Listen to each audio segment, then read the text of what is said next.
Good morning friends. आज हम वर्ग 10 के सामाजिक विज्ञान के इतिहास से पाठ 1 यूरोप में राष्ट्रवाद उदय और विकास के कुछ महत्वपूर्ण वस्तुनिष्ठ प्रश्न को देखेंगे। जिसका पहला प्रश्न है, यूरोप का मरीज किसे कहा जाता था?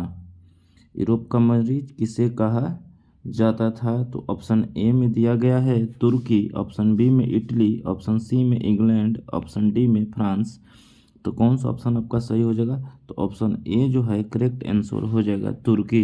यूरोप का मरीज किसे कहा जाता था? तो तुर्की को कहा जाता था। प्रश्न संख्या 2, काबुल कौन था? काबुल कौन था? ऑप्शन ए सर्डिनिया पिटमार्ट का प्रधानमंत्री या सर्डिनिया पिटमार्ट का सम्राट, ऑप्शन सी में ऑस्ट्रेलिया का प्रधानमंत्री, ऑप्शन डी में इंग्लैंड का विदेश मंत्री। तो कौन सा ऑप्शन आपका सही हो जाएगा? तो ऑप्शन ए आपका सही हो जाएगा, सर्डिनिया यानी कि पिटमार्ट का प्रधानमंत्री था। प्रश्न संख्या 3, मारियान किस देश के राष्ट्रवाद की प्रतीक थी? मारियान किस देश के राष्ट्रवाद की प्रतीक थी? Option A France, option B रूस, option C Italy, option D Germany. तो आपका इसमें कौन सा आंसर सही हो जाएगा? तो ऑप्शन ए करेक्ट आंसर हो जाएगा कि मारियान फ्रांस देश के राष्ट्रवाद की प्रतीक थी।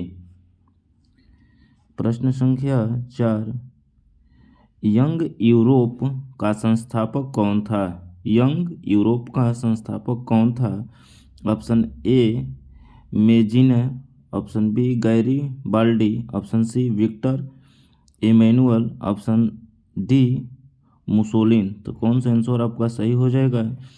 तो ऑप्शन ए जो है आपका करेक्ट आंसर हो जाएगा कि मेजिनी ने यंग यूरोप की संस्थापना की थी। प्रश्न संख्या 5, कार्बोनरी है। तो संख्या 5 देखेंगे, कार्बोनरी है। ऑप्शन ए ऑस्ट्रेलिया का संगठन, ऑप्शन बी जर्मनी में बिस्मार्क का संगठन, ऑप्शन सी इटली में क्रांतिकारियों का एक संगठन, ऑप्शन डी उपयुक्त में से कोई नहीं। तो कौन सा ऑप्शन आपका सही हो जाएगा? तो ऑप्शन सी आपका सही हो जाएगा। ऑप्शन सी जो है सही हो जाएगा कि इटली में क्रांतिकारियों का एक संगठन है। कार्बोनरी इटली में क्रांतिकारियों का एक संगठन है। प्रश्न संख्या 6, 1830 की क्रांति के बाद फ्रांस में किस प्रकार का शासन स्थापित हुआ? ऑप्शन ए निरंकुश राजतंत्र, ऑप्शन बी संघीय शासन, ऑप्शन सी व्यवस्था गणराज्य, ऑप्शन डी संवैधानिक राजतंत्र। तो कौन सा ऑप्शन आपका सही हो जाएगा? तो ऑप्शन ए जो है आपका सही हो जाएगा। 1830 के क्रांति के बाद फ्रांस में निरंकुश राजतंत्र शासन स्थापित हुआ। प्रश्न संख्या 7, यूरोपीय सभ्यता का पालना किस देश को कहा जाता है? Option a Italy, option b Rome, option c Spain, option d यूनान। तो कौन सा ऑप्शन आपका सही हो जाएगा? तो ऑप्शन डी जो है आपका करेक्ट आंसर हो जाएगा, यूनान। यूरोपीय सभ्यता का पालना यूनान को कहा जाता है। प्रश्न संख्या 8, यंग इटली की स्थापना कब हुई? ऑप्शन ए 1832 ईस्वी में, ऑप्शन बी 1831 ईस्वी में, ऑप्शन सी 1833 ईस्वी में, ऑप्शन डी 1834 ईस्वी में। तो कौन सा आंसर आपका सही हो जाएगा? तो ऑप्शन बी जो है सही हो जाएगा। यंग इंडिया की स्थापना 1831 ईस्वी में हुआ था। यंग इंडिया की स्थापना 1831 ईस्वी में हुआ था। प्रश्न संख्या 9, एक्ट ऑफ यूनियन किस वर्ष पारित हुआ? ऑप्शन ए 1688 ईस्वी में, ऑप्शन बी 1707 ईस्वी में, ऑप्शन सी 1788 ईस्वी में, ऑप्शन डी 1807 ईस्वी में। तो कौन सा ऑप्शन आपका सही हो जाएगा? तो ऑप्शन बी जो है सही हो जाएगा, 1707 ईस्वी में। एक्ट ऑफ यूनियन 1707 ईस्वी में पारित हुआ था। प्रश्न संख्या 10 इटली के एकीकरण का मसीहा कहा जाता है। ऑप्शन ए नेपोलियन बोनापार्ट को, ऑप्शन बी मेजनी को, ऑप्शन सी काबूल को, ऑप्शन डी गैरीबाल्डी को। तो किसको कहा जाता है? तो ऑप्शन बी जो आपका करेक्ट आंसर हो जाएगा, मेजनी को। इटली का एकीकरण का मसीहा किसे कहा जाता है? तो मेजनी को। प्रश्न संख्या 11 इटली की स्थापना किसने की थी? ऑप्शन ए मारियान ने, ऑप्शन बी बिस्मार्क ने, ऑप्शन सी जियुसेप मेत्सिनी ने, ऑप्शन डी उपयुक्त में से कोई नहीं। तो ऑप्शन कौन सा सही हो जाएगा? तो ऑप्शन सी जो है आपका सही हो जाएगा। प्रश्न संख्या 12 सेडाओ के युद्ध में किसकी पराजय हुई? ऑप्शन ए प्रासा की, ऑप्शन बी सिर्डिनिया की, ऑप्शन सी ऑस्ट्रेलिया की, ऑप्शन डी नेपल्स की। तो किसकी पराजय हुई थी? तो ऑप्शन सी जो है आपका सही हो जाएगा, ऑस्ट्रेलिया की। किसकी? ऑस्ट्रिया की। प्रश्न संख्या 13 यूरोपीय राष्ट्रवाद से प्रभावित होकर किस भारतीय शासक जैकोबिन क्लब की स्थापना की? ऑप्शन ए हैदर अली ने, ऑप्शन बी टीपू सुल्तान ने, ऑप्शन सी सफदरगंज ने, ऑप्शन डी शिवाजी ने। तो किसने की? तो ऑप्शन बी आपका सही हो जाएगा, टीपू सुल्तान ने। किसने? टीपू सुल्तान ने। यूरोपीय राष्ट्रवाद से प्रभावित होकर किस भारतीय शासक जैकोबिन क्लब की स्थापना की? तो टीपू सुल्तान ने की।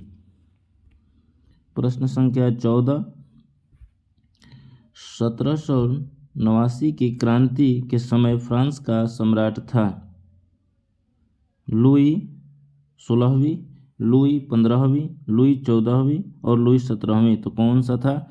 तो ऑप्शन ए आपका करेक्ट आंसर हो जाएगा, लुई 16वीं। 1789 की क्रांति के समय फ्रांस का सम्राट लुई 16वीं था। प्रश्न संख्या 15 किस युद्ध के बाद जर्मनी का एकीकरण पूरा हुआ? ऑप्शन ए क्रीमिया की युद्ध, ऑप्शन बी सेडाओ का युद्ध, ऑप्शन सी प्रासा डेनमार्क का युद्ध, ऑप्शन डी युद्ध सीडान का युद्ध। तो कौन सा होगा आपका आंसर इसमें? तो बी ऑप्शन जो है आपका सही हो जाएगा, बी ऑप्शन सही हो जाएगा कि सेडाओ का युद्ध के बाद जर्मनी का एकीकरण पूरा हुआ। प्रश्न संख्या 16 फ्रांस की क्रांति का मुख्य कारण था? ऑप्शन ए प्रजातंत्र शासन, ऑप्शन बी निरंकुश शासन, ऑप्शन सी गिरफ्तारी पत्र, ऑप्शन डी मनसबदारी प्रथा। तो किसके चलते फ्रांस की क्रांति का मुख्य कारण कौन सा है? तो निरंकुश शासन।